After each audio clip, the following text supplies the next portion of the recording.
Hello friends. आज मैं आप लोगों को स्पीच और लैंग्वेज में क्या डिफरेंस है इसके बारे में बताने वाला हूं और स्पीच थेरेपी और लैंग्वेज थेरेपी में क्या फर्क होता है इसके बारे में भी मैं बताऊंगा। मेरा नाम हिमांशु कुमार संजू है और मैं एक audiologist and speech language pathologist हूं और करेंटली मेरी क्लिनिक मुजफ्फरपुर जुब्बा सानी पार्क के पास the best speech therapy and hearing aid centre के नाम से है और मैं ऑनलाइन ऑफलाइन दोनों तरीकों से speech language सॉलोइंग voice fluency issues को एसेस करता हूं यानी टेस्ट करता हूं और उसके बाद उसकी ट्रीटमेंट भी करता हूं। तो चलिए देखते हैं। तो सबसे पहले पहले मैं आपको बताना ये चाहता हूँ कि स्पीच लैंग्वेज पैथोलॉजिस्ट क्या करते हैं। तो स्पीच लैंग्वेज पैथोलॉजिस्ट वैसे प्रोफेशनल्स होते हैं जो स्पीच और लैंग्वेज डिसऑर्डर्स को टेस्ट भी करते हैं और उसके बाद उन्हें ट्रीट भी करते हैं। टेस्ट का मतलब है कि to know the severity of the problem और to know the exact site of pathology. और ट्रीटमेंट का मतलब है उसका इलाज, उसे सही करना। यूजुअली स्पीच लैंग्वेज पैथोलॉजिस्ट को शॉर्ट में SLP बोला जाता है। SLP, S stand for speech, L stand for language and P stand for pathologist। और इनका बहुत ही इनके जॉब का बहुत ही वाइड स्कोप है। वाइड स्कोप कहने का मतलब लाइक हम वाइड वैरायटी ऑफ पॉपुलेशंस को देखते हैं। फॉर एग्जांपल लाइक अगर किसी बच्चे को स्पीच एंड लैंग्वेज में डिले है, बच्चा देर से बोल रहा है या अपने उम्र से काफी कम उम्र के बच्चों जैसा बातें कर रहा है, वैसे बच्चों को हम ट्रीट करते हैं। या अगर बच्चे को कोई प्रॉब्लम है लाइक फॉर एग्जांपल ऑटिज्म है या सेरेब्रल पॉल्सी है या इंटेलेक्चुअल डिसेबिलिटी है या क्लेफ्ट लिप एंड पैलेट है, तो ऐसे बच्चों का भी हम लोग इलाज करते हैं। उनकी स्पीच की जो इश्यूज है उन्हें हम एसेस और ट्रीट करते हैं। स्पीच लैंग्वेज पैथोलॉजिस्ट वैसे पेशेंट्स के साथ भी वर्क करते हैं, फॉर एग्जांपल लाइक स्ट्रोक और after some kind of neurological issues, patients को बोलने में या खाना निगलने में दिक्कत हो जाती है। ऐसे पेशेंट्स के साथ भी हम काम करते हैं और उनके speech language as well as swallowing issues को ठीक करते हैं। हम लोग वैसे लोग जो जिनकी स्पीच फ्लुएंट नहीं है, उन्हें बोलने में काफी हेजिटेशन होता है और उनकी स्पीच रुक रुक के आती है, वैसे लोगों का भी हम लोग इलाज करते हैं जिसे आप आम भाषा में स्टैमरिंग बोलते हैं। वैसे बच्चे या बड़े जिनकी स्पीच की में क्लैरिटी नहीं है, स्पीच उनका क्लियर नहीं है, वैसे लोगों को भी स्पीच थेरेपी की मदद से उनकी आवाज को, उनकी स्पीच को हम क्लियर करते हैं। बहुत बार बहुत सारे लोगों को वॉइस प्रॉब्लम हो जाता है। वॉइस का मतलब है लाइक उनके लाइक हमारा जो वाणी का जो यंत्र होता है, जिसे यूजुअली हम अगर आप बोलें तो उसे हम वोकल कॉर्ड्स बोलते हैं। तो अगर वोकल कॉर्ड्स में या कंप्लीट लैरिंग्स, लैरिंग्स जिसे आम भाषा में वॉइस बॉक्स भी बोला जाता है, अगर वहां पे किसी प्रकार की दिक्कत हो गई है तो वैसे पेशेंट्स में वॉइस की इशू आ जाती है। तो वैसे पेशेंट्स को भी हम वॉइस थेरेपी की मदद से उनके वाणी को सही करते हैं। तो ये बहुत ही एक वाइड रेंज ऑफ स्कोप है हमारा जॉब का जो प्रोस्पेक्ट्स है। हम काफी अलग अलग वैरायटी ऑफ पॉपुलेशंस के साथ काम करते हैं और उनकी कम्युनिकेशन स्किल्स को इम्प्रूव करते हैं।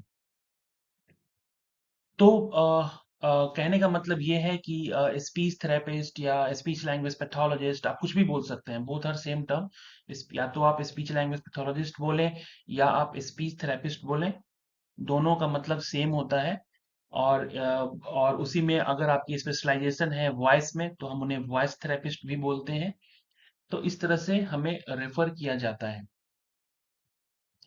तो हमारा जो जॉब का प्रोस्पेक्ट है, हमारा जो सेटिंग पे हम जहाँ जहाँ पे वर्क करते हैं, वो एक बहुत ही वाइड वैरायटी का होता है। It can be a hospital, it can be a it can be a medical college, it can be a special school, it can be anything, it can be any health related setup.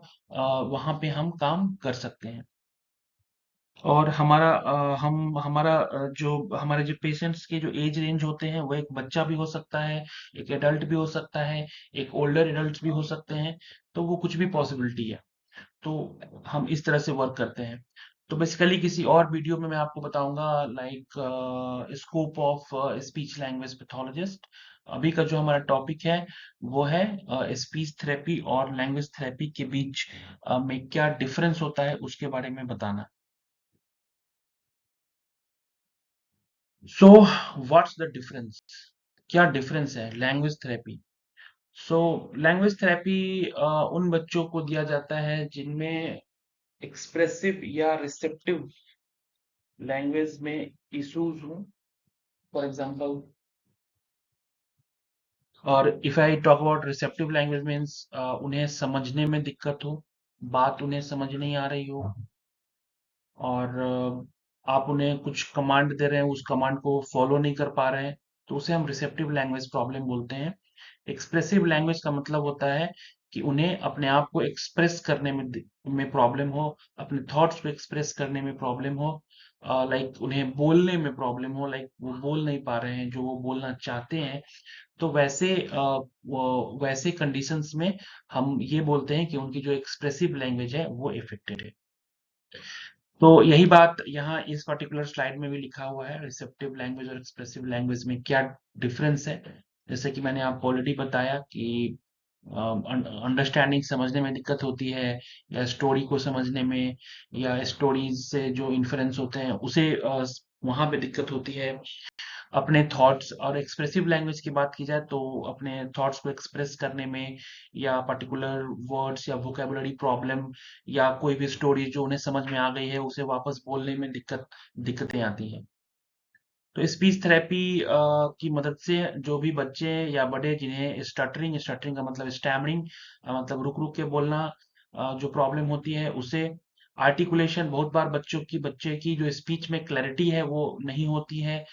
जैसे कि वो rabbit को अगर वो वैबिट बोल रहे हैं, तो इस तरह से अगर उन्हें किसी प्रकार की अगर आर्टिकुलेशन प्रॉब्लम है उसे भी स्पीच थेरेपी की मदद से सही किया जाता है। तीसरा है वॉयस। अगर बच्चे के या बड़े किसी उम्र के भी लोगों के वाणी में प्रॉब्लम है, वॉइस में प्रॉब्लम आ गई है, वॉइस कम हो गया है, वैसे कंडीशंस में भी स्पीच थेरेपी की मदद से हम उनके वॉइस को ठीक करते हैं। तो ये मैंने आपको ऑलरेडी बता दिया।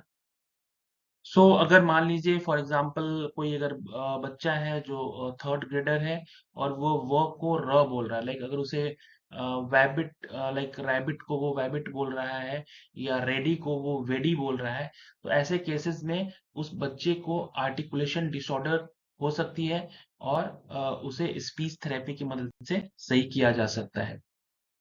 बहुत बार बच्चों को र साउंड बोलने में दिक्कत होती है, उसे भी स्पीच थेरेपी की मदद से सही किया जा सकता है।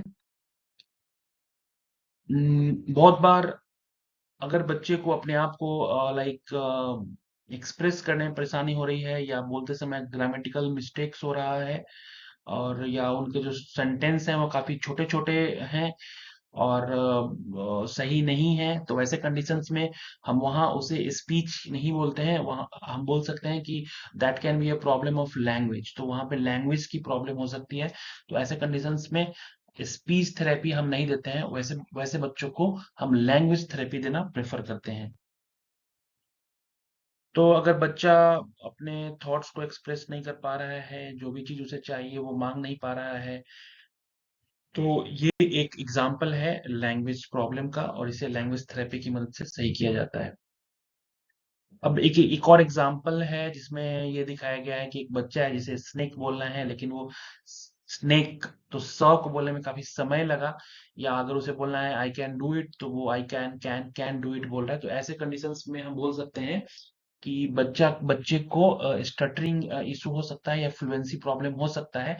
तो ऐसे कंडीशन में हमें स्पीच थेरेपी देना है, लैंग्वेज थेरेपी नहीं देना है। वहां पे हम स्पीच थेरेपी की मदद से हम उस बच्चे की स्पीच को सही करते हैं।